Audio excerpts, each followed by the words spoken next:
Hollywood,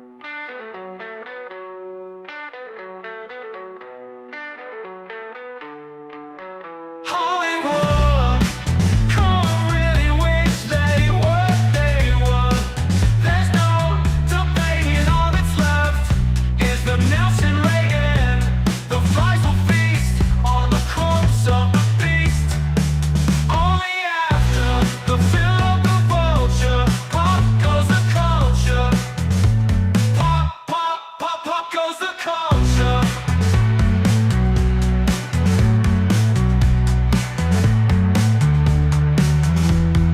Myths and legends, grant and escape to heaven. A darker, taller tale gives a tour of hell. Pop goes the culture, pop, pop goes the culture. Pop, pop, pop, pop, pop goes the culture.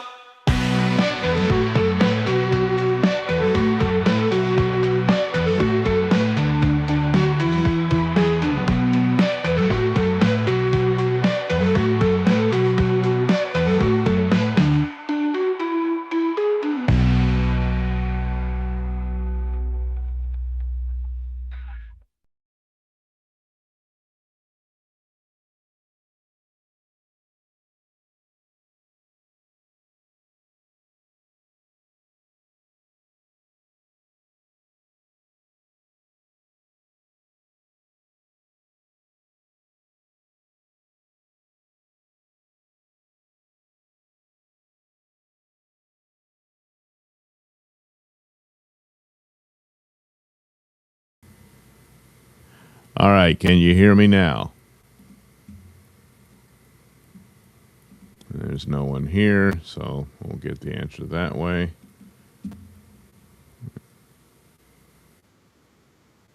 There it is.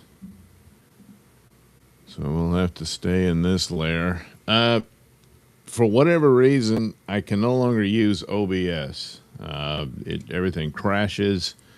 Nothing works. It still hasn't solved everything. As I tried to get in on Pat's show, it was weird. You go in there, if you've ever been on anybody using EVMux and you do a live stream and you're a guest and whatnot, you got your little backroom thing there. You can see the show going on. You can hear the host and all that. And then, they bring you on stage to talk. Well, when I went in there, everything was as it usually is. It's just, there's no Pat there. You don't hear the show. You don't see it. It just says it's offline, but you can see the chat. And I went in there and I said, I guess I took too damn long getting on there. I thought I could jump in, chew the fat and then do the handoff thing, And I said, oh, well, I missed it. And then I'm like, I looked back at his show on YouTube and it's still playing. And I'm like, this is live. And I'm like, oh, wait, what happened? And anyway, whatever. Tried this way, that way, this side, that side, nothing. Could not, and yet still could see the chat in there. It was bizarre. That I don't understand. So, okay, just go in with, with the mic and camera and go in without OBS. Just take OBS out. So I did. Still can't get in there.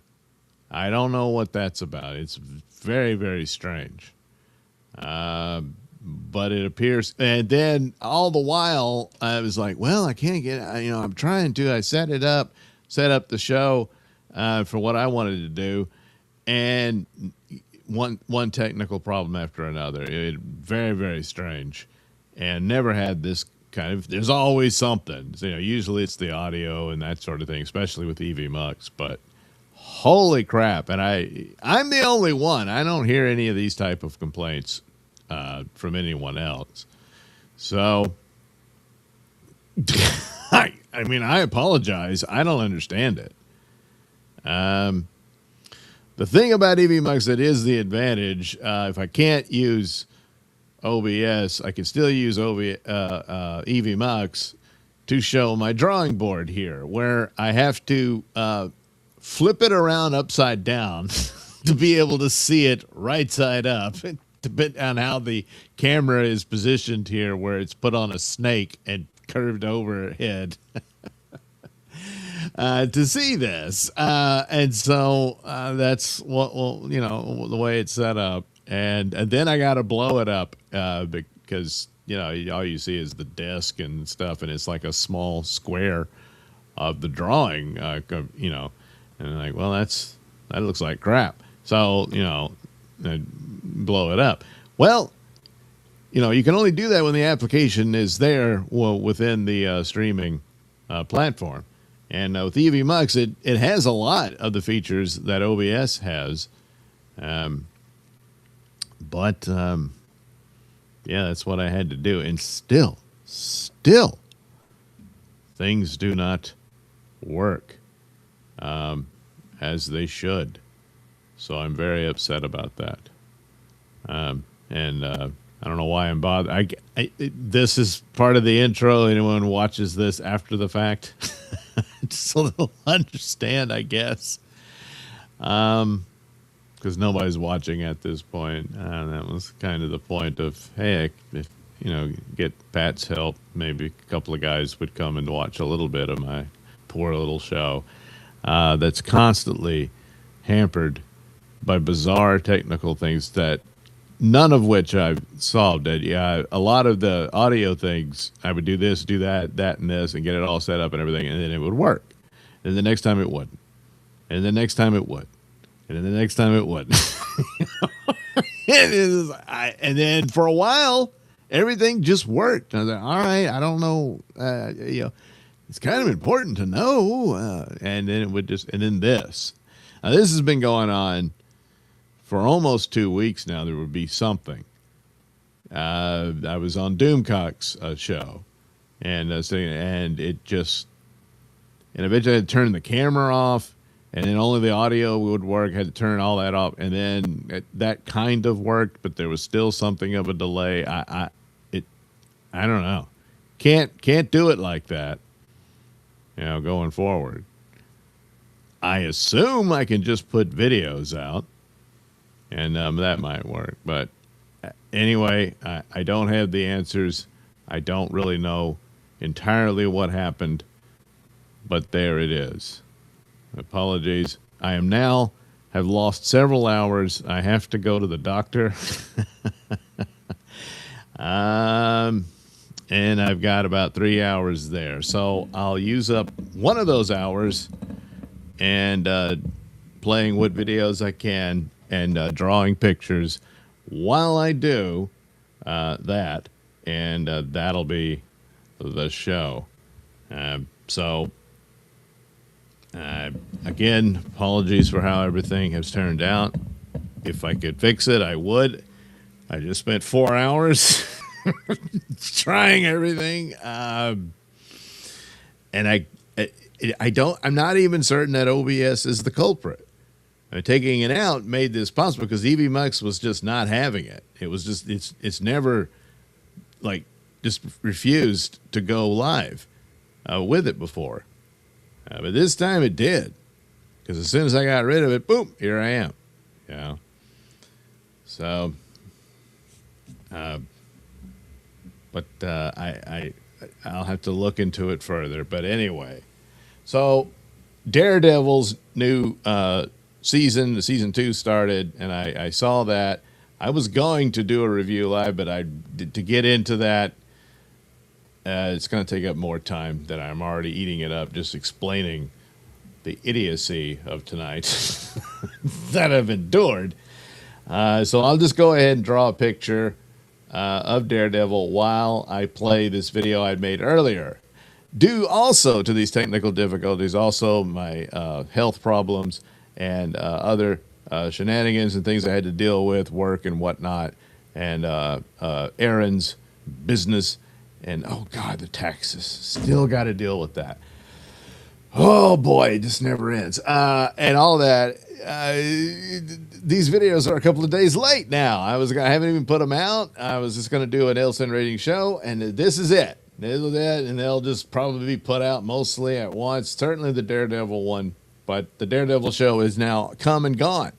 So, but this is a video talking about some elements of the show and other MCU stuff. So we'll start there, and I'll be drawing my picture, a Daredevil picture. There you go. All right, here we go.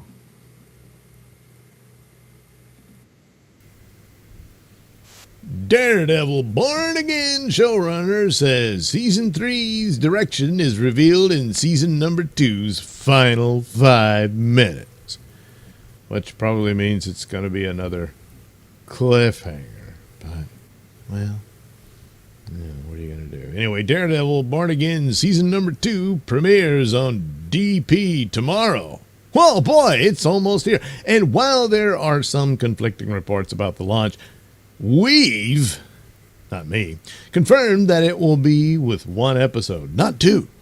Cameras are already rolling on Season 3 in New York, meaning set photos could spoil some major plot details before the second batch of episodes wraps up a couple of months from now. We'll see, but showrunner Dario Scardapane has confirmed when and where we'll get a clear idea of what form the next season will take. Talking to Dexter 2, it was put to him and Daredevil Born Again executive producer Sana Amanat, she's still around, that it would be fun to see Matt Murdock leading the hand in Season 3. Well, he probably just spoiled the whole thing right there. But anyway, that would be super fascinating. After you watch Season number 2, you'll know exactly what we're doing, Amanat cautiously replied, because she really doesn't know what the hand is or any of that stuff. But anyway, with Scardapane chiming in to say, in the final 5 minutes of Season number 2, there will be no more questions about where this is going. He could be referring to anything. Well, and Daredevil Born Again Season number 2 may even wrap up on as big a cliffhanger as Season 1, more than likely. Still, it seems there's a clear creative direction for what's next. Well, they had to scrap their original one and hurry up and reshoot it, which destroyed the first season. Still, though, nobody knew that in total, and they didn't show up. That's a bad sign for MCU all over, you know. Anyway, Scardapane has already confirmed that the Mayor Fisk storyline ends this year. So the next villainous force will be the Hand, you know. That's more than likely. Anyway, recently Charlie Cox touched on Season 3 plans and said, there's a pitch that was presented to both of us that is seismic, that we can't talk about. But let's continue talking about it. It's something that the show escalates towards, that I was equally excited about and excited to explore, and also concerned by, because it's something that, if not handled appropriately, could not be good. Yeah, like last time. It's a big, bold story point, I believe, and I hope that it's been handled really well, he added, prompting D'Onofrio to assure fans that the story is well executed and that he and Cox worry about everything. Yep. Well, anyway, the Spider-Man Brand New Day trailer featured the Hand, not once, but twice. So it's easy to see why there's so much speculation surrounding their potential Season 3 involvement. Many fans are also convinced that both Matt and the Kingpin are heading to prison. Yeah, it could be. Well, you can also check out an action-packed promo for Daredevil. Yeah, well, I'm not playing. Oh, look, he's in shape. In Daredevil Born Again, survival, resistance, and redemption collide as the battle for the soul of New York begins. Yeah, I mean, the first season ended where New York basically seceded from the Union. I mean, come on.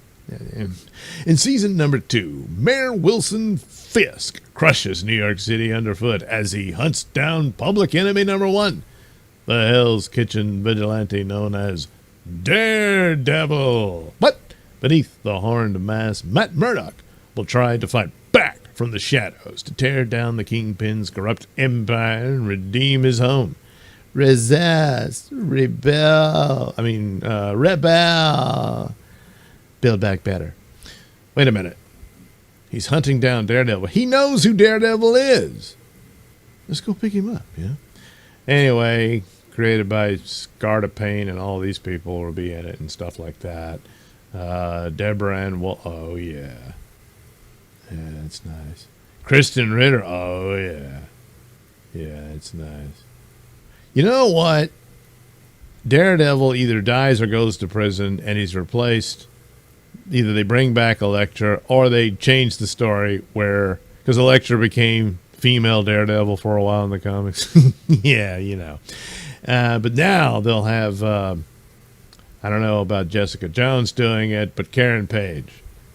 They'll put Karen Page in the suit. Look, she'll look great in the suit, one that's extra tight. But that's stupid. Even the comic book version was stupid. If they do that, just forget about season 3, Anyway. Well, we'll know soon. I'm taping this late at night in the very early hours of the 24th. So, hey, it may be on DP already. I don't know. But anyway, that'll just be the first episode. It can't be as bad as the first season. That was terrible. It had its good moments, and then, no. Yeah. So, well, we'll see. Meanwhile, there's a Thunderbolts connection, asterisk. I don't know why they keep doing that. They're the new Avengers now. Hey, look, it's Bullseye. Heading into Daredevil Born Again Season number 2, there's been a lot of speculation surrounding Matthew Lillard's mysterious Mr. Charles. Is he secretly a character like Mr. Fear or Quinn Stromwyn, one of the billionaire twins who wanted to put Mayor Wilson Fisk into the White House? During a recent interview, Daredevil Born Again showrunner Dario Scartapane confirmed that Mr. Charles is somebody who lives in the Val world, referring to Thunderbolt's villain and New Avengers founder Valentina Allegra de Fontaine. So, chances are he's a CIA spook who comes to Hell's Kitchen at her request. Scartapane also teased, "I would love Val to be a part of our world. There's a story in the back of my head I would love to tell you, but I don't know. Those choices aren't mine." Well, you've already said he's a part of that world. So, you've teased the potential setup. Will you get it? It's all a matter of, can the MCU survive long enough for these stories to be told? Anyway, what could he be referring to? And what does Val's connection with Mr. Charles mean for Daredevil Born Again and beyond? Well, we already know that she used OXE to create an immensely powerful superhuman who was eventually revealed as Bob, a.k.a. the Sentry. Now, a lot of you are probably thinking, what's he talking about? Well, you had to be one of the few, like me, who actually saw Thunderbolts. Which, look, out of the 3 Marvel films they had last year, that was the best one. It wasn't that bad. But nobody saw it, And, Fontaine, she made her debut in DP shows. How many people saw those? Yeah. Well, anyway, it's safe to assume, then, that Val not only has a keen interest in the superpowered individuals protecting the streets of New York, but also a vested interest in keeping Fisk in power. After all, who better than a corrupt politician to help her maintain her grasp on the country? She could even use Red Hook to cement her power in America and to bolster the CIA's operations overseas. Plus, she's got to find a whole new bunch of Thunderbolts since her original team turned on her and became the New Avengers. So there's that. Meanwhile, she's got to create, like I said, a new team. So she could probably get it out of some of these, villains like Bullseye and whatnot. Anyway, crucially, this may all factor into some big MCU storylines.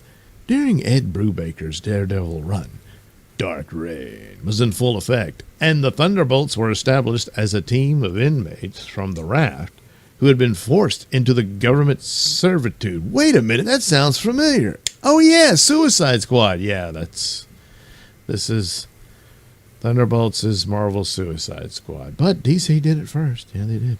Eventually, when Norman Osborn took power, they became the Dark Avengers, the last great series that Brian Michael Bendis did. Yeah, it was pretty good. But it was one of those that had to come to an end, but it was pretty cool. Plus, MCU doesn't have a Norman Osborn. They had to borrow the Norman Osborn from the first Spider-Man movie. Well, he can't stick around. So, now what do you do? Oh, well, perhaps in this case, the Dark Defenders? Yeah, sure, I don't know. If theories that season number 2 ends with Matt Murdock behind bars are correct, then a logical next step beyond that, especially with the Hand set to return in Spider-Man Brand New Day, could be for Daredevil to eventually go off the deep end and establish Shadowland in the heart of New York as the Ninja Clan's new leader. If a villain like Bullseye were to fall under the control of Val as part of her Dark Avengers, then it's easy to picture her dispatching Dex to deal with a Daredevil who has established his foreboding base of operations in the Big Apple. Remember, in the comic book version of the storyline, the Beast took control of the hero when he crossed the line and killed Bullseye. See? Looks like it hurt. Probably did. Whether Mr. Charles emerges as a shadowy puppet master pulling strings for Val, a catalyst for Fisk's downfall, he may be working against him, or the spark that pushes Matt toward his darkest hour, one thing is clear. Daredevil, Born Again, season number 2, could set the stage for a street-level reckoning that echoes into the wider MCU, thanks to this intriguing Val connection. If the man without fear truly falls, or rises as, something new, heading into season number 3, Hell's Kitchen might never be the same. Now, the real question isn't just who Mr. Charles truly is. It's how far Daredevil will go to protect it. Look, you're doing an article. You're not there to do promo for the movie, Anyway, a lot of this lines up, but it's all a matter of, does the MCU last long enough for them to pursue these stories? I don't know. And I mean, like Thunderbolts itself. Yeah, a lot of people just didn't see it. Oh, well. But then again, they're going to be the new Avengers in Doomsday, I guess, for a second until the real ones show up. And then that doesn't really, never mind. So I don't know. But again, yes, all these projects rest on this ever increasingly dubious concept that the MCU can last long enough for the stories to be told in a very ramshackle way. But, we'll see. Anyway, there you go. That's your Daredevil news. Daredevil Born Again showrunner says Season 3's direction is revealed in Season number 2's final 5 minutes. Which probably means it's going to be another cliffhanger. But, well, what are you going to do? Anyway, Daredevil. Yeah, I thought that sounded familiar. So there you go. A Thunderbolts thing. With the comics, a lot of it does make sense, but unless you're really into the comic books and all that, you know all this, and it, so it might be, I can see the possibilities. But the build-up for it, well, because even though, like I said, like the Julia Louis-Dreyfus character, that's the Fontaine, she's been more established in the D+ shows which the viewership of those were not great. And they get worse and worse as time goes by. And then you have the movie that was born out of those shows that established her. So Thunderbolts shows up, which again, yeah, it was the best of those Marvel movies they did last year. So nobody showed up for that. You know, and worst of all, nobody showed up for Daredevil, which was rather shocking considering the popularity that the Netflix series had. But that is indication of Marvel brand damage. And it didn't really matter. What if it had been good? No one would have known for sure. It was leaked out that they had to reshoot an awful lot to fix it because apparently it was really bad, and it shows within it. They bookend it with new episodes and reshot a couple other things apparently, and then you had some episodes with some interesting scenes here and there, but it was a mess. And it ends in a really bad way, more or less, and it just wasn't very good. But the main key factor here is, even before anyone realized that, they decided, no, I'm good. So that's a pretty massive drop in fan base for a franchise that once commanded just about all of the audience. Yeah. And so now they're desperately trying to recapture it. I don't know. Even just to do kind of okay. It's not even possible for that, it appears. So, and especially, they're using Spider-Man. So Spider-Man's going to be the setup because that's their best bet. And so you'll have the hand in there. So, of course, it's within credibility of the nature of the character. Spider-Man long since had interactions with the likes of Daredevil and Punisher and stuff like that. So what's going on in the Marvel New York would certainly spill over into a Spider-Man movie, and that appears to be the case for whatever the plot is of that film. Then you go into Doomsday, where they're trying to reset and fix up and polish up their MCU in the hopes to go forward. The Spider-Man movie, I don't think there's any doubt, will deal with the X-Men. And so that leads us into my next video. Oh, boy, I didn't really even plan to have a segue, but oh, boy, it'll work.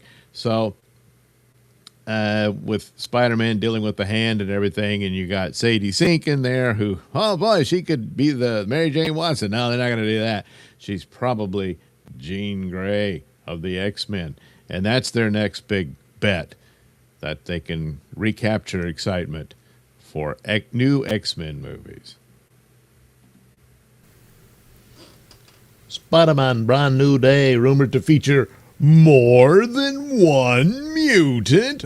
Possible spoilers, so you've been warned. Well, you've already kind of spoiled it that there's more than one mutant. What do you mean more than one? You mean there is one? Yeah, it's Jean Grey. Come on, we know it. Though not confirmed, Sadie Sink is believed to be playing Jean Grey in Spider-Man Brand New Day, and she may not be the only mutant introduced in the movie. Yeah, this is how they introduce their new X-Men, which they want to go big in their new X-Men following Secret Wars for Marvel or MCU, well, however you want to put it, can survive. If it can get there. I don't know. Anyway, though she did briefly appear more than once, if you're watching closely, giggle, tee-hee, in the recent trailer for Spider-Man Brand New Day, Marvel and Sony are clearly doing their best to preserve the identity of Sadie Sink's character for as long as possible. A smart move, since the Stranger Things star's mysterious role arguably remains the next solo Spider-Man movie's biggest talking point. Yeah, and that's the part that's more for Marvel's ambitions. For Sony, well, they're getting that Spider-Man money. So, Anywho, she's a young redhead. People thought, oh, wow, they're going to give us the real Mary Jane. No. But you'll get Jean Grey. And at least she actually is a redhead playing the character. That's really an amazing thing. Anyway, there are other possibilities, of course, but given the persistent rumors and everything that has been disclosed about Sync's character, we'd be very surprised if she didn't turn out to be Jean Grey. Yeah, I know. You can see in the movie where all those guards seem to be being taken over by something. It's probably her doing it, so her powers and everything. Introducing a character so closely tied to the X-Men in a Spider-Man movie may seem like an odd move. No. It's how Spider-Man himself was introduced in Civil War. It's a Captain America movie. Okay, it's an Avengers movie, really. And Black Panther was also introduced in there. Very well, by the way. And they're getting back to form about how you do something like that. I mean, we still don't know if they crafted it well and weaved it well within Spider-Man's story. But yeah, and especially since he's going through some sort of metamorphosis and so mutating, so it fits in. Apparently there's X-Men living in the MCU, just nobody knew about it. And so that's how they're going to handle it. Of course, after Secret Wars, that might all get retconned too. I don't know, but anyway. So anyway, introducing a character, yeah, odd move. It isn't. It's what they used to do. But we still don't know exactly what Marvel Studios has in store for the long-awaited X-Men reboot/mutant saga, and Sync is expected to reprise her role alongside Tom Holland in Avengers: Secret Wars. Assuming Sync is playing Jean, I'm pretty sure she is. The powerful telepath may not be the only member of the new X-Men team introduced in Brand New Day. According to the Geeky Cast, more than one mutant will appear in the movie. I know, this has already been, rumored, and sounds likely. Anyway, while this may seem like a stretch, I don't know. Scott Summers is a possibility. Several online scoopers have dropped not-so-subtle hints about Cyclops possibly showing up in Brand New Day, following last year's rumor that Harris Dickinson has been eyed for the role. Look, there's Harris. So, this is some time ago. I guess it was Jeff Snyder. Yeah, first reported, probably was. And I remember hearing about that. And so, yeah, kind of lines up. So, whether he actually makes an appearance in Brand New Day or they save it for, I don't know, Doomsday or Secret Wars, more than likely. Probably a lot of your new X-Men will show up in that. Probably not all of them, but, a good bit of them. And then you move on from there and you get an X-Men movie later. So it lines up with what's, is it so far-fetched and ridiculous? No, it isn't. Seems like a stretch. Not really. Not really at all. Is he going to do any Cyclops stuff? If he shows up in Spider-Man, maybe his eyes will glow red or something. But other than that, it'd probably be like an end credit thing. You probably get 2 end credit scenes. An end credit in the middle of the credits, and then one at the very end, which probably is just going to be a promo for Doomsday. I mean, they got to do it at this point. There's nothing else. That's the problem with Doomsday. There's been no real groundwork because it's supposed to be Kang's dynasty, but, well, If Summers is the other mutant, we highly doubt he'll play a significant role in the story. Yeah, odds are he won't. There's a theory that Jean is actually being controlled by the Hand, possibly the demonic beast. So Cyclops could conceivably be searching for his missing teammate/girlfriend. Oh, yeah. What do you think? Assuming this second mutant rumor is accurate, which character do you think it could refer to? Well, Cyclops is the most likely. Unless, of course, they've cast Charles Xavier and he shows up. I doubt it. But it's, that would be a big surprise. They kept that under wraps. Well, that's really impressive. But anyway. So, following the record-breaking success of Spider-Man No Way Home, Spider-Man Brand New Day. Oh, look, it's Boomerang. Begins a brand new chapter for Peter Parker and Spider-Man. 4 years have passed since the events of No Way Home. And Peter is now an adult, finally, and living alone after erasing himself and the memories of him from those he loves. In a New York that no longer knows his name, he has devoted himself wholeheartedly to protecting his city as Spider-Man full time. Well, he's got to have a job. He's got to pay rent. So, is he a photographer? I don't know. But as the demands on him grow, he is put under increasing pressure. This triggers an unexpected physical change that threatens his existence. While a strange wave of crime emerges and gives rise to one of the most dangerous threats he has ever faced. So, it's already told you half the film right there, you know. But how's he going to fix it? Well, we'll have to watch the movie and see. So, hey, look, it's everybody that's going to be in it and all that goody gumdrop stuff. So, all right, well, shows up in July, so we'll know for sure then. But yeah, I'm going to say Sadie is Jean, you know? I mean, it just makes sense. And oh boy, at this point, if she's not, everybody's, oh man, who's this? Just some character they made up? I mean, it looks... Now, as far as I remember, it's like Jean Grey was more... I guess she did become... That's right, she did get the power. She's like on par with Professor X, the ability to like change one's minds or, you know, and take them over and everything. Whereas most of her powers tended to be telekinesis. She could move stuff. And then she got the Phoenix power, and that's a whole other ball of wax. So, I don't know, maybe they're combining all that, but whatever, it does look like that's what's going on. Unless, of course, it's the Hand doing it, you know, possessing people and stuff.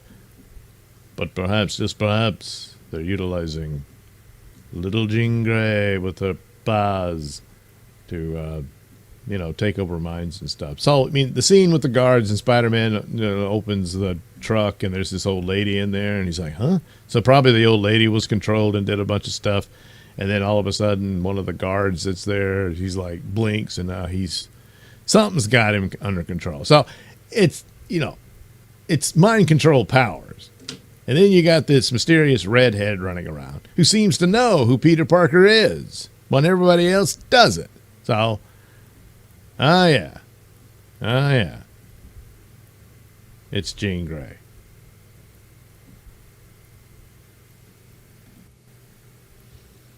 Spider-Man Brand New Day, rumored to feature more than one. I just can't move fast enough to stop it from replaying. It's embarrassing. But, okay, I stopped it. So anyway, there you go. And yeah, the Hand will be in Spider-Man. You see them in the trailer. And then there's Jean Grey. So that's what they're doing. And they're launching that. And there's quite a few cameos of some other classic Spider-Man villains. But it's probably about all it is. And maybe they'll get some good interactions. But if they can weave it good enough, then it won't be so cluttered. That's the danger of these things. It can really clutter the film to its detriment. And I got to admit, that's kind of a lot of what went wrong with the Superman film. It was just too many other people and all that stuff trying to hurry up and establish something. And Spider-Man is being used to set up further plot points for the MCU. Yeah. Which was always the nature of their shared universe thing, but it's like, man, you really are filling up his plate there. But then again, it's a lot of Spider-Man related stuff. Maybe not so much the X-Men, but he did interact with them, so, you know, it can happen. But the Hand, you know, Daredevil characters or whatnot. Of course, Kingpin was actually a Spider-Man character. So was Punisher. So, you know, there is that. So anyway, hopefully it works out. Hopefully it's a good film. And it will be a lot of fun. And that'll go a long way. It will probably be, you know, the dominant film of the summer, you know, season and that sort of thing. So anyway, what else does Marvel got going on? Well, you know how I said you got those D+ shows that nobody watches? Well, recently they had one that, again, nobody watched. But Marvel announces Wonder Man Season number 2 for DP. Even Wonder Man himself is shocked. Yeah. I meant to watch it, but I just never got around to it. I've been busy. Yeah. Anyway, Marvel's moving ahead with Wonder Man season number 2, despite what looks like the lowest audience ratings of any MCU series on DP. And that's saying something. Because most of those shows didn't have viewers, The announcement was made on social media and also confirmed by Marvel.com, with Marvel revealing that Yahya Abdul-Mateen II and Ben Kingsley will both return as Simon Williams and Trevor Slattery.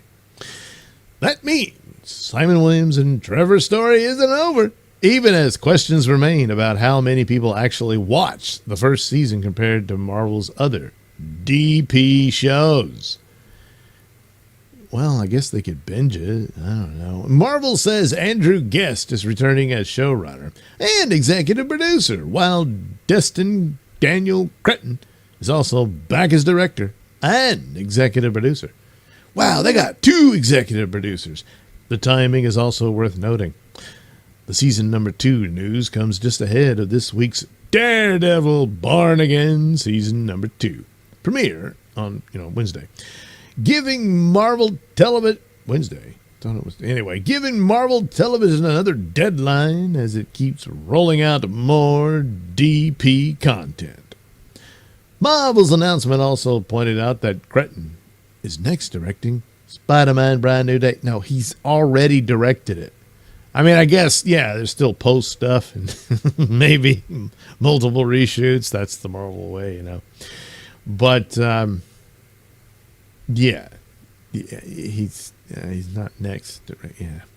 Anyway, the interesting part is that Wonder Man did not seem to generate much of a splash with fans. No. While Marvel is highlighting the show's 91% Rotten Tomatoes critic score, which means absolutely nothing, and calling the first season a success based on what metric the bigger question is the audience response and viewership. From the outside, Wonder Man looked like one of the quietest MCU DP releases yet, with far less chatter than Loki, WandaVision, Moon Knight, Hawkeye, or even Secret Invasion. Look, again, like I said, I haven't watched the show. Odds are it's way better than Secret Invasion. That thing stunk. And it cost them a massive fortune. Oh, man. Well, anyway, that's why the season number 2 pickup stands out. The announcement also follows Marvel's release of the first episode on YouTube for free and on Hulu. So they're like, come on, guys. You don't have an excuse. Watch it. Come on. Marvel may be getting that the series has long-term value for DP, even if it did not break out in a big way. It could also mean the company believes Wonder Man still has room to grow, especially with Yahya Abdul-Mateen II in the lead and Ben Kingsley's Trevor Slattery continuing to be part of the draw. Well, season number 1 followed aspiring actor Simon as he tried to launch his Hollywood career. Along the way, he met fellow actor Trevor Slattery, and the two formed an unlikely friendship. The story also involved director Von Kovac remaking Simon's favorite childhood superhero movie, the 1980s cult classic Wonder Man. That setup gave the show a more Hollywood-focused angle than Marvel's other DP projects. That's the whole thing. It's just Wonder Man's just sort of slapped onto it. There is no Wonder Man. He was just a fictional character in an old movie in the MCU, you know, which may have helped it stand apart creatively if it did not connect with the wide audience. Yeah, again, the premise is one of these where Hollywood does a parody of Hollywood and it's all inside jokes and whatnot. And usually a lot of those tend to be pretty good, certainly with credibility to some extent, because that's the only world they know. They can't get anything else right. And they just slapped some Marvel characters on top of it. So, plus they race swapped Wonder Man, you know. But nevertheless, home, this guy actually has superpowers, but he wants to be an actor. That's not really the Wonder Man story. Yes, he did pursue an acting career in Hollywood, but he had a superhero career much earlier than that, and ended up that, and then it became a comic relief type character. It happens sometimes. It's all very sad. But he wasn't all that popular of a character. But I mean, you're pursuing the Marvel brand with these, so why bother when you change it so much? So the entirety of Wonder Man's story is completely wiped clean. I mean, there's not going to be any connections between him and Vision and all that stuff. I mean, unless they, I don't know, do something after the fact, maybe. But that's already the first thing, nothing against the actor. If only there were some other really great black superhero character for him to play. Oh, wait, there is one, but they just won't do it. Plus, he knows his way around a comic book movie because he played Black Manta for DC. So, no? Okay, so give him some white hand-me-down and race swap, Anyway, still, I know, I'm shocked you're getting a season 2. You'll probably get a season 3. Hell, I don't know. Why not? But anyway, yeah, there's more Wonder Man. Again, I didn't watch it, so I can't really speak to it. Some of the premise in that it's, again, this comedy about Hollywood by Hollywood thing, and you've seen that time and time again. But the angle is it exists in the MCU, and the guy looking to land the role of a superhero character actually has superpowers. But I guess for some reason he doesn't want to use them or whatever. I don't know. But if I find the time, I'll check it out and tell you what I think. But since no one watched it, but it's kind of like, Hollywood people, they're like, yeah, but this is about us, damn it. Come on, give it one more chance. You've got multiple options to see it. So, just out of sheer spite, I suppose. I'm sure other shows didn't get that chance, But this one does. No viewers, but let's do another one. Well, all right then. So we'll see. Oh, well, there you go. Wonder Man season number 2. Coming soon to DP.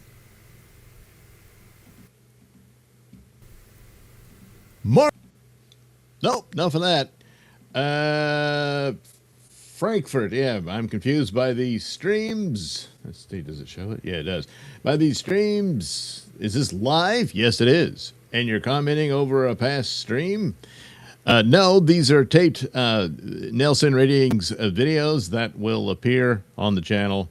They should have already done that by now, but as you can rewind the show, I give an explanation for the troubles I've been having and probably will continue to have. So anyway, sorry about that, and I just thought I would play those as the show discussing it while I draw pictures. Here, the second drawing I've done of Daredevil, which the new show came on, tonight. So anyway, there we go. Hopefully that clears it up. And oh, good Lord, it looks like I've got a super tip. It's always exciting to see those. Oh yes, let's see. Oh, so let me go ahead and take. Yeah, there we go. Oh, it's the image. Oh yes, oh well,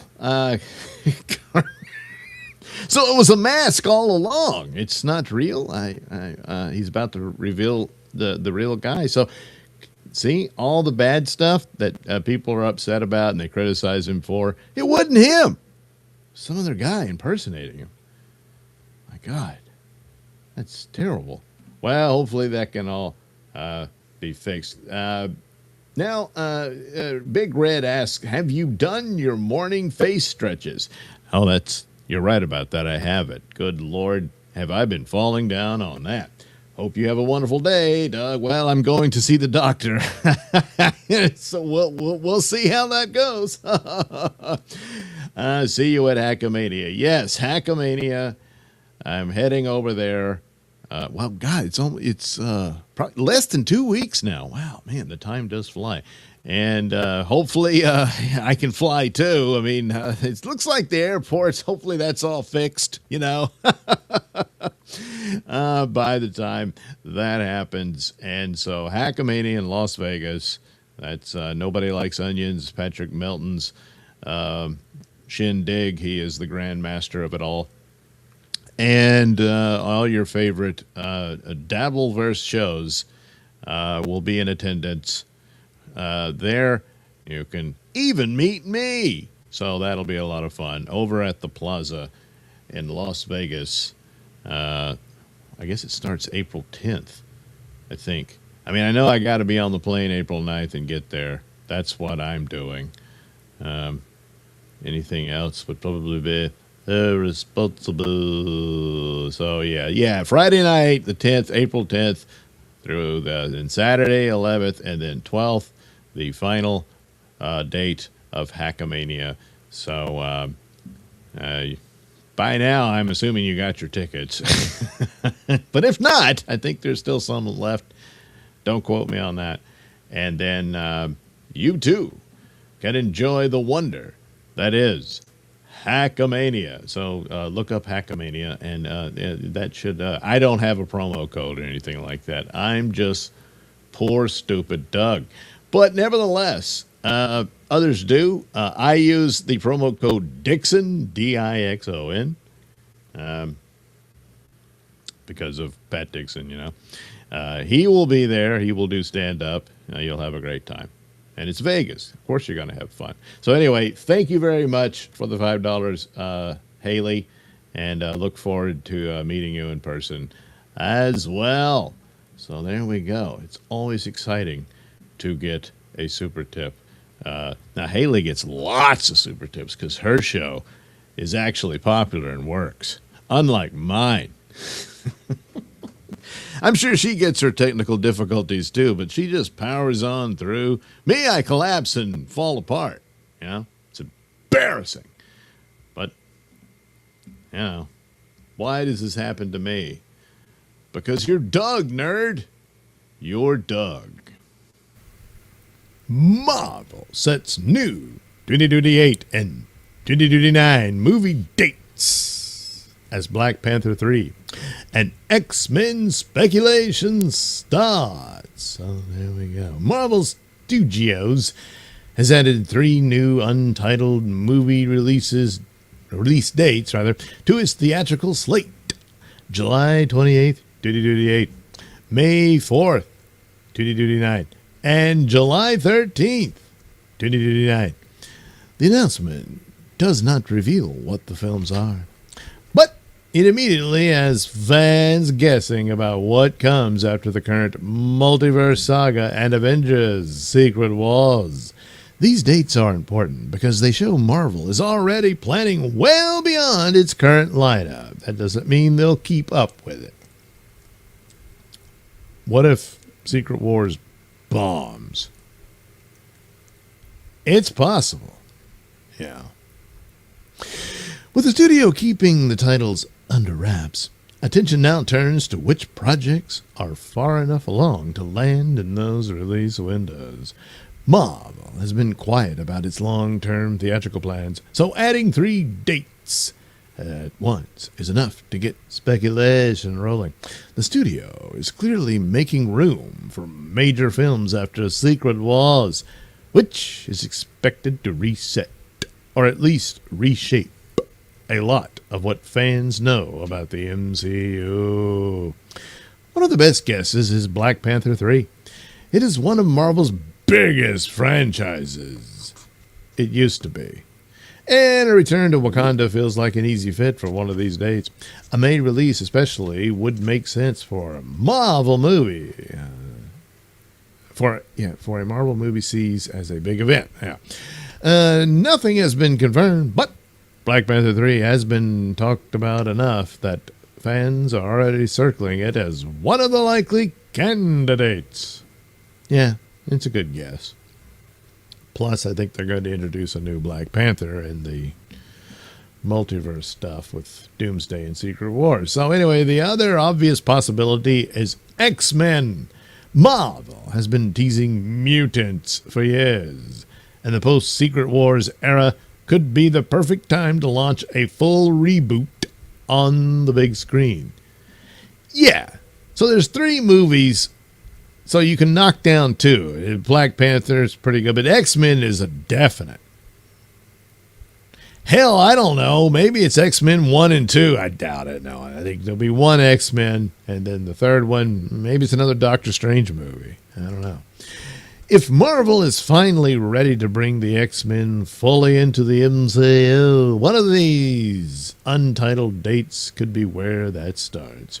Fans have been waiting for a proper announcement, and this slate update only adds more fuel to that speculation. For now, Marvel is not saying what any of the 3 movies are. But the message is clear. The studio is laying the groundwork for its next chapter. And the guessing game is already underway.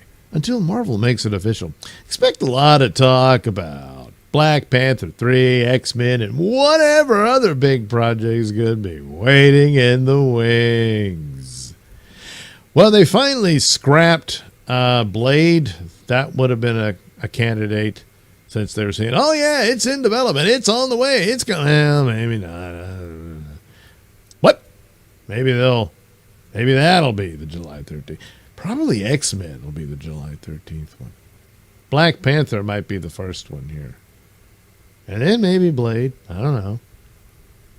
I mean, the last Doctor Strange movie, which wasn't that great, did end on this cliffhanger, but they'll probably deal with that through Doomsday and Secret Wars. So maybe they don't need to do a Doctor Strange movie. And who knows, maybe that's it for Cumberbatch. Once Secret Wars is over, they'll have to get a new Doctor Strange. Which they could. And then that could be one of these. But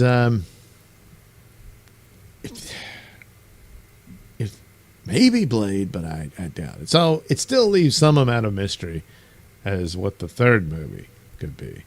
But X-Men's definitely one of them. And odds are Black Panther is the other one. So there you go. Nothing confirmed, but, they're reserving the spot. All that could change. It could all change. It could all go away. Like someone snapped their fingers and everything faded away. Oh, yeah, it could happen. It's a lot of years of crap that really tarnished the brand of a once glorious franchise. But anyway, we'll see the results of Doomsday and Secret Wars, if that's enough buzz and excitement, especially, the Spider-Man film. Then there could be some anticipation for X-Men, So people willing to come back and give that a shot. And if that works, well, they're back in business, It's a possibility. But again, it's also possible none of this works at all. Because, brand damage. When your brands become synonymous with crap, it's really hard to clean that up, It's like, oh no, there's still a stain. You got to get more bleach, and now it's kind of bleached out. I don't know. Then you just got to buy a new one. Then you're really more in the hole, and then you go like, hey, come on, don't you want this? You can't just keep flipping the cushion over on the sofa you're trying to sell, But yeah, well, we'll see. But yeah, probably Black Panther and X-Men. So that's 2 out of 3 for the guessing game. Marvel sets new 2028, and it always catches me like that. Jeez. hit the like button. You know, that's true, Nodak. It is a like button, but ironically enough, it's not about you liking the button. No, it's about you hitting it. I know it sounds strange and all that good stuff, but nevertheless, it is a good gesture. It's the way you say you like, the show, the channel, something like that. I'll leave it up to you. Hey, remember Sinister Six? No? Well, yeah, it was a thing for a while. But, Well, anyway, Sinister Six was a Spider-Man movie that didn't worry about continuity, reveals the director. Yeah, I guess so. So, yeah, the original Sinister Six would have been with the Andrew Garfield Spider-Man. But then all that crashed and burned, But still, Sony thought, well, we could eventually do a Sinister Six movie without Spider-Man. A Spider-Man movie with no Spider-Man. Huh. Sony Pictures had some ambitious plans for Spider-Man in the 2010s, while 2012's The Amazing Spider-Man didn't deliver the untold story it promised. It still served as an exciting fresh start for Peter Parker. It seems the studio balked at the idea that Richard and Mary Parker experimented on their son to give him spider DNA. Which was supposed to be why that bite activated his powers. More convoluted nonsense beyond that was left on the cutting room floor, and when The Amazing Spider-Man #2 followed 2 years later, Sony's focus had shifted to setting up Sinister Six. The sequel did that in predictably heavy-handed fashion, and a Sinister Six movie was announced along with The Amazing Spider-Man 3 and 4. A combination of the tepid response to the movie and the Sony hack ultimately prompted Sony to... Oh, yeah, the email hacks.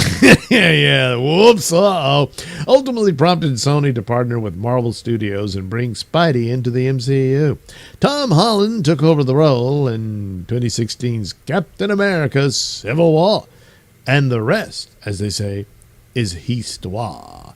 Drew Goddard left Netflix's Daredevil so he could write and direct Sinister Six. Yeah, that's a mistake. And in an interview with Coy Jandreau, for Project Hail Mary, the filmmaker revealed more about what might have been.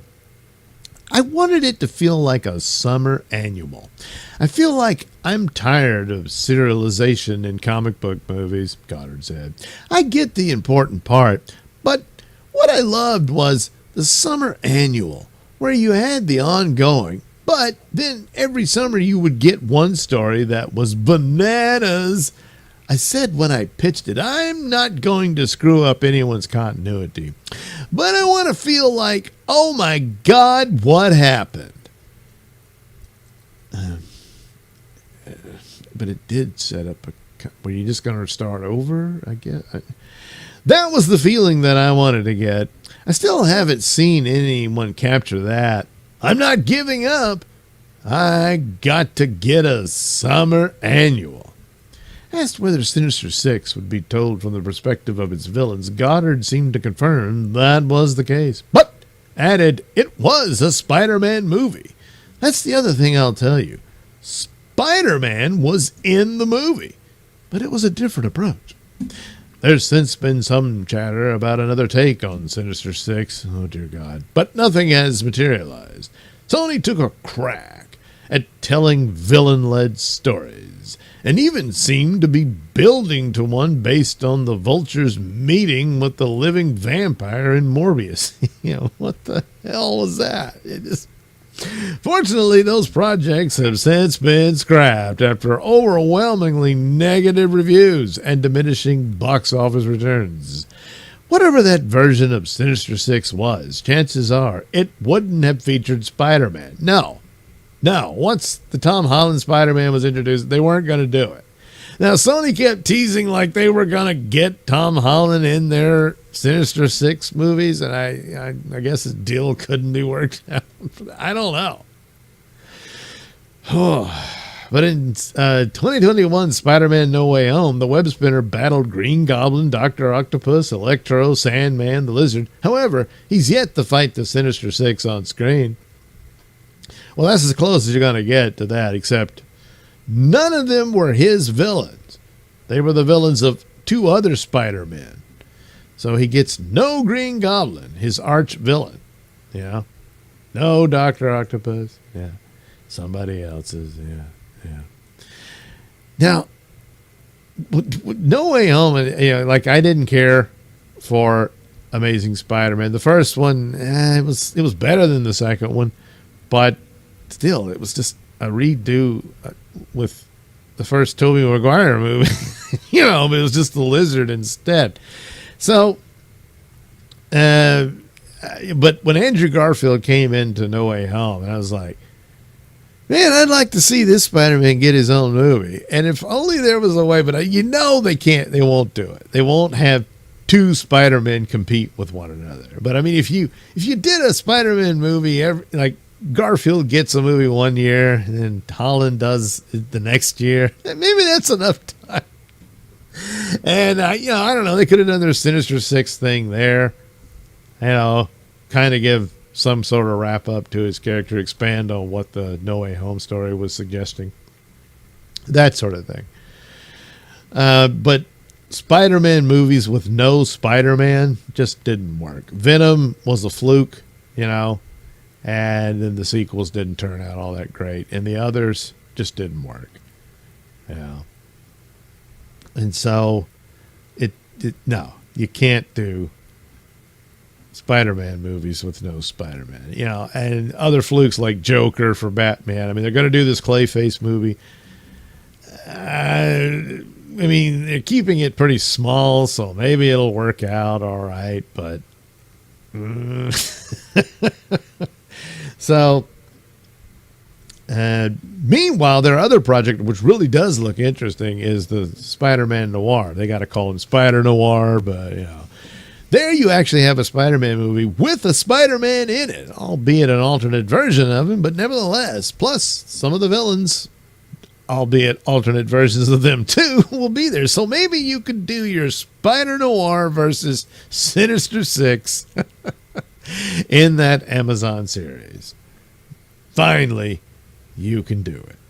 Maybe that would be the best approach. It is far more creative than any of the other films they've done, since the, Garfield era or whatever. So, there you go. Really, he didn't tell us anything. He just said it wasn't going to be connected to any continuity. But if Spider-Man was in it, then I'm assuming that's the Andrew Garfield Spider-Man. Unless, Sony was still pushing for, hey, we could have a totally Spider-Man movie for ourselves with our other little universe on the side. And Marvel was like, we're not going to help you compete with us. That's probably why that didn't happen. So I don't know, but they were still going to pursue it without Spider-Man. That's what the Vulture meeting Morbius at the end was about, but it made no sense at all and all that. But anyway, oh wait, it says, why was it scrapped? All right, I don't know how old this is. Not very. All right, Sony Pictures has been attempting to get a Sinister Six movie off the ground for years now. The idea first came up before Spider-Man, Amazing Spider-Man 2, blah blah blah. Andrew Garfield's Peter Parker was reportedly going to be the sixth member of the team. He was never a member of the team after being fooled into joining their ranks by a resurrected Norman Osborn. The Sony hack, gee, was that him, the shadowy figure in the... Yeah, that's what it was. The Sony hack revealed some intriguing details, including the fact that the roster considered Green Goblin, Dr. Octopus, Kraven the Hunter, Vulture, Rhino, Mysterio, Sandman, Scorpio, the female Scorpio, Black Cat, Venom, and Electro as potential members. The response from fans to the details from those leaked emails wasn't great. with most zeroing in on conversations between Marvel Studios and Sony Pictures to bring Spider-Man into the MCU. That eventually happened in, Civil War. That was the same year Sinister Six was supposed to be released in theaters. And Drew Goddard had previously stepped away from Netflix's Daredevil. So talking to Variety about Project Hail Mary again, he reflected, I had a big Spider-Man movie about the Sinister Six go down because of the Sony hack. My office was right on the lot, and I saw the FBI swarm in and the helicopters flying over the studio. I was sad about it, but there was literally nothing I could do to change the course of events. I suppose it was better than if they hadn't leaked the script. Well, you might have been better off not doing it. There are lots of conflicting reports about what Sinister Six looked like, including Dr. Octopus replacing the Green Goblin as the movie's main antagonist. Pandora's box may have also factored into the story. Her box? Ultimately, Spider-Man and the other baddies portrayed in a sympathetic light may have teamed up against Otto Octavius. Elsewhere in the conversation, Goddard was asked what his take on The Matrix 5 looks like. The filmmaker is attached to write and direct the movie and shared, oh, wait, is this from last year? I thought it was just, no, it's this year. That thing came and went. Oh, wait, they're going to do I forgot. Yeah, that was Matrix 4. They're going to do, oh, no. I can't say too much because we're still in the stage of writing it. I need to give myself space to find the best story. There isn't one. Look, they had this interesting little nod in Matrix 4 about the machine civil war, and I thought, I wonder what that was about. And they just moved on. But, oh, God, it was so bad. I think the approach will be the way I approach anything, which is, do I love it? Anyway, and I love what Lana and Lily Wachowski did with those movies. You mean the first one? They mean so much to me, and I feel like they've had a profound impact on my creative voice, he continued. I take this responsibility very seriously. I feel the weight of wanting to do right by the fans, wanting to do right by the creators, and wanting to do right for myself as a fan. Well, then, you probably should pass on it. Asked if Keanu Reeves and the original cast will return, Goddard said, I can't speak to that. And was pushed on why he thinks 2021's The Matrix Resurrections didn't strike a chord with fans. Well, I don't know. Well, you better figure it out. It certainly resonated with me. Oh, no. When I watched the movie, I was deeply moved. It may be the most emotional of the... Oh, good Lord. I know it got caught up in the COVID times. Yeah, sure. That's the excuse, And it was when Warner Brothers was putting everything on streaming. No. It's a shitty movie. Anyway, after movies like Morbius, Madam Web, and Kraven the Hunter bombed, Sony had put its live-action Spider-Verse plans on hold. The studio is mulling over a reboot. Yeah, don't. But currently appears focused on Spider-Man Brand New Day, Spider-Noir, and Spider-Man Beyond the Spider-Verse. Yeah, they're cartoons, which I didn't watch, but those are popular. So, but Spider-Noir has really caught my interest. So, maybe build something out of that, provided it works, of course. But Sinister Six, put Sinister Six in Spider-Noir. There you go. You got your dream project. Albeit not quite the way you envisioned, but nevertheless, that a way you can have two different Spider-Men going around, and they're so different from one another, nobody will even notice. So there you go. Yeah. But Matrix, oh man, that's the real bad news. It's got nothing to do with Spider-Man, but that's bad news. Oh my God, what a terrible idea. Hey, remember Sinister Six? No? Well, yeah, it was. Yeah, there you go. Why anyone would consider that. But that's, Hollywood with you. And they say, hey, we got an IP. Let's dust it off, put it out there again. Hopefully no one will notice that it's terrible. That's the plan. Yeah, just don't spend too much money on it, I guess. Supergirl budget rumored to be only $1 million. Now, this is probably the best best news this movie has had in a while. Because if it's really that low, Supergirl's got a shot at being profitable here, depending on the marketing and all that. But she's like, huh? I know, but you could have done a Superman movie this low. You know, shave off the cast down to just the basic Superman cast and write a story that's, about Superman. You probably would have done a lot better. Hell, of course, you need someone who understands the character. It wasn't going to happen. Anyway, a new rumor claims Supergirl may have a production budget of only $100 million. That would be far below the $200 million figure James Gunn shot down back in December when he said that report was not even a little bit true. Of course, what's the metric of little bit? So it's really $180 million? Is that it? Yeah. Remember, he shot down the numbers guessing at the Superman budget, and it appears like he was fibbing there, So I don't know. At the time, Gunn's response suggested the real number was notably lower. Then Superman's reported $225 million budget. Well, then, all the other marketing and stuff pushes it over. So now the $100 million chatter fits with that lower cost idea. Update. Rumor/guess is apparently from Heroic Hollywood. So I don't know. What's their track record? If that $100 million number is accurate, the usual box office math would put the rough theatrical break-even point around $250 million worldwide. On paper, that gives Supergirl a much easier target than a typical DC tentpole movie.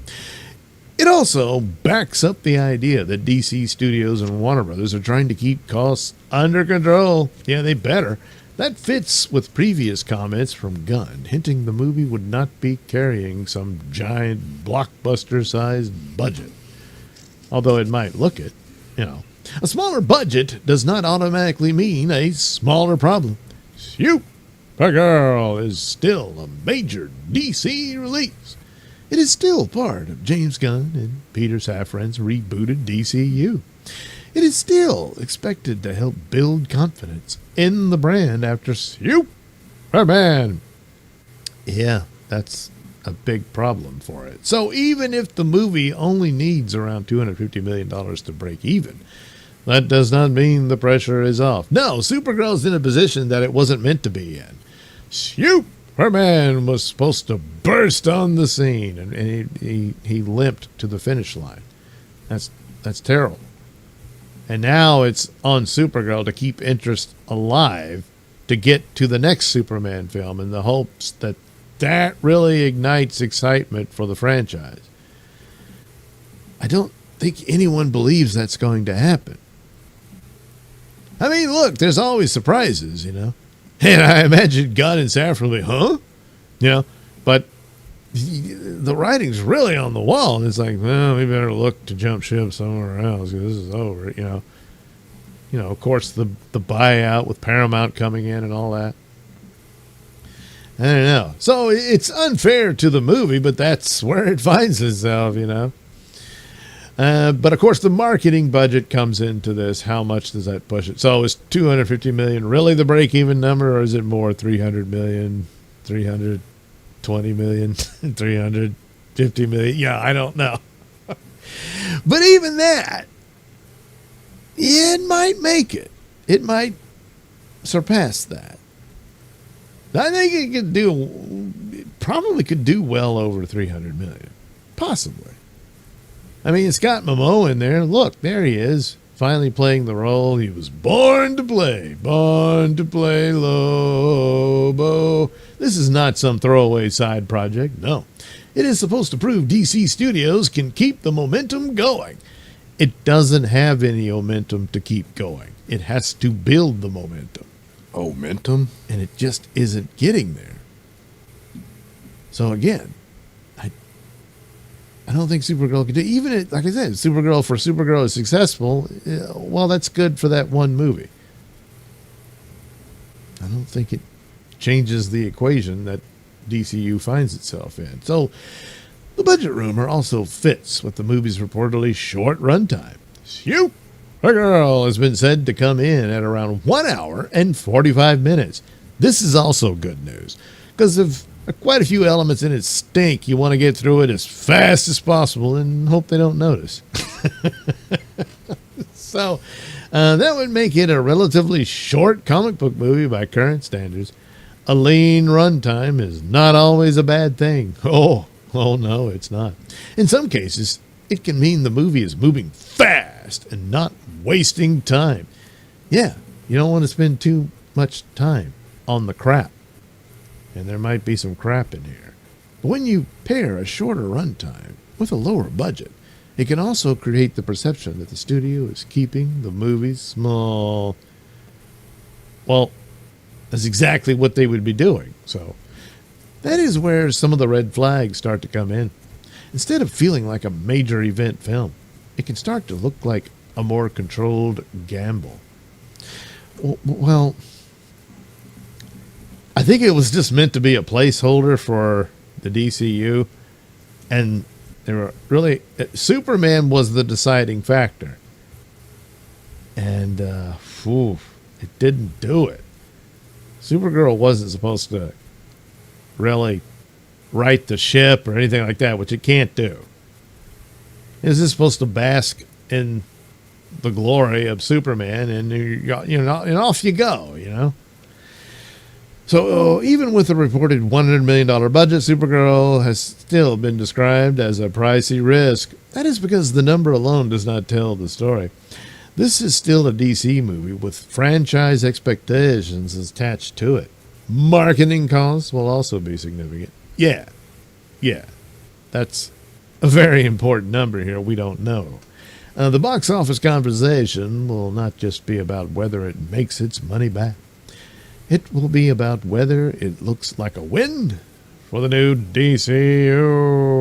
If Supergirl ends up barely clearing a modest break-even point, that may not be enough to quiet concerns. No, I mean, it would just be devastating. I mean, it's already in bad shape.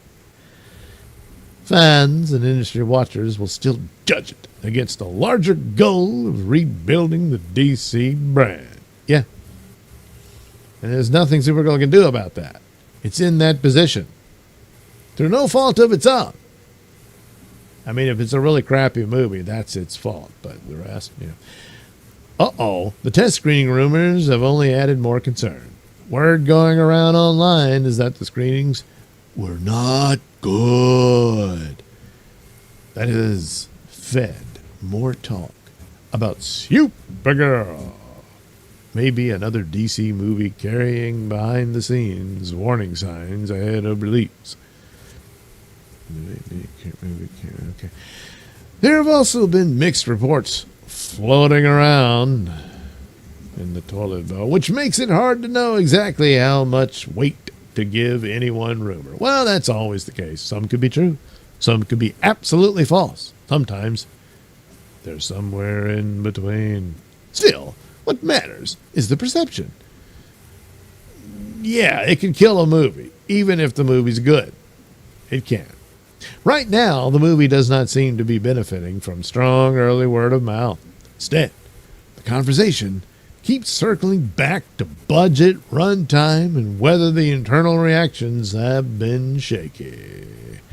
That is not the kind of buzz you want around one of the next major entries in a brand new shared universe. Yeah, well, this is because Superman didn't do well. That's why. So anyway, it's going to be directed by Craig Gillespie via James Gunn, and all these people will be in it. Excited? Well, wait for June, and Supergirl will, I was going to say fly into theaters. She'll probably stumble into it drunkenly because, I don't know, they think that's cool. But hey, look, Lobo in there. Come on, Lobo, save Supergirl. I don't know. See, that's the thing. If the DCU could survive long enough, then maybe you could get your Lobo movie. That'd be cool, huh? But I don't know. She's like, only 100 million. What the hell? Well, you know. But again, this is the best news for it. You know, it could make a profit. You can say, hey, the movie made money. So you can always say that. You'll always have that. But man, what if it doesn't? Ooh. Oh, well, good luck, Supergirl.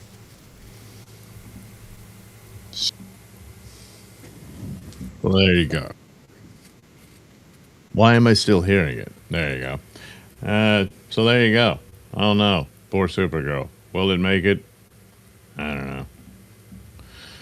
There's this other show that no one even noticed. Booster Oh, yeah, Gold canceled. Deleted David Jenkins post. Sparked James Gunn DCU questions. Yeah, is it going to last?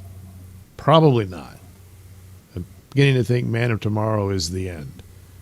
There is no tomorrow for DCU. Anyway, David Jenkins may have fueled the new questions about James Gunn's Booster Gold series, as fans noticed the writer's old posts about the project appear to be gone. This has led to renewed speculation that the DCU series may no longer be happening, or that the project has changed behind the scenes. 7 months ago, Jenkins publicly confirmed he was writing a pilot for Booster Gold. In the Instagram post, Jenkins wrote, "It's true, y'all. I'm writing a pilot about this lovable goofball for HBO Max." He also said he was honored to work for James Gunn and very happy to inherit this project from Danny McBride, which at the time seemed to make clear the series was moving forward. Now, however, DC fans have started pointing to signs that something may have changed. One X-user noticed that Jenkins had apparently deleted his Booster Gold related post and had allegedly unfollowed James Gunn. That has sparked two main theories among fans. The first is that Booster Gold may have been canceled. The second is that the project could still be in development, but with a different creative team attached. Oh boy. At that moment, there has been no official confirmation from DC Studios, James Gunn, or Jenkins about what is actually going on. Update! Responding to a fan on Instagram, Jenkins said, "As far as I know, it's still in the pipeline." Oh, well, there you go. Never mind then. Project may not be happening. Okay. Jenkins' earlier comments are what make the current situation stand out. Along with confirming he was writing the pilot, Jenkins called Booster Gold a lovable goofball and said he was excited to be involved. He also gave a shout out to Deadline for using an old photo of him and joked about adding a newer one to show what I look like now. The post also included a line that caught attention from DC fans. "Superman's kind again and fun, and he has a doggy. Let's go." That fit with the early messaging around Gunn's DCU, which was being sold as lighter, more hopeful, and more connected. Rumors have said Kamal Nanjiani was a lock to play Booster Gold, but that also may no longer be the case. The speculation also feeds into a bigger debate about the state of the DCU slate. When Gunn and Peter Safran first announced their initial Chapter 1 lineup, Booster Gold was one of the headline projects. Since then, Creature Commandos was released. Superman is launched. Supergirl is on deck. And Lanterns is one of the major TV projects moving ahead. But other announced projects have remained quiet.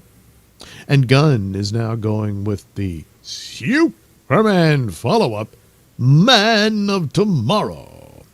That fits with what we've been told and backed up by WBD CEO David Zasloff in Deadline that Gunn has pivoted away from the greater DCU to his Superman family saga. Up next, the Jimmy Olsen series. Of course, it also follows Paramount buying Warner Bros. Discovery, which could cancel all this. You know, that's how that goes. So anyway, the guy responds saying, as far as I know, it's still in the pipeline. So, and also it says it's that he unfollowed James Gunn. I don't think they actually confirmed that.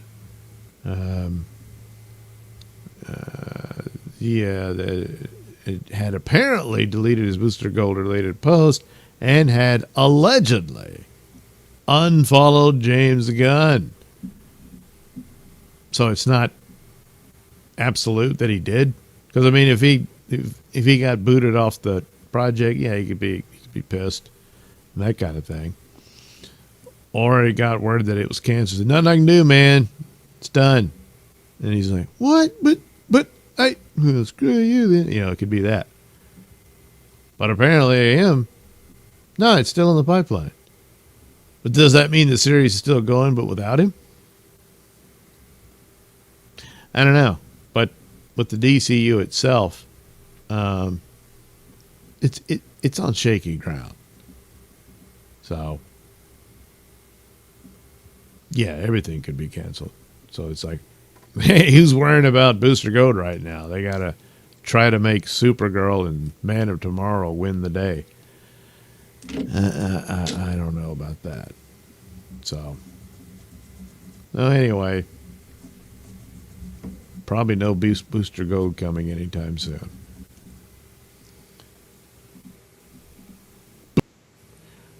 Almost caught that one. All right. Well, I got to go. I'm running late. There's how many more? Only 2 more videos. Damn, they didn't make the cut. So, one's about poor Star Wars and poor sad Star Trek. The Star Trek one, I'll probably go ahead and put that one out. Oh, crap, the Daredevil thing. That's not going to work if I put it. Whatever. This was supposed to have happened hours ago, but the technical difficulties. I don't know. Then I got to go to the doctor in more than an hour and a half. I got to take off. So, to go find out what's going on with my own technical difficulties. You know, meaning me. So, that's the deal. That's what I will be dealing with. And that's how that'll function.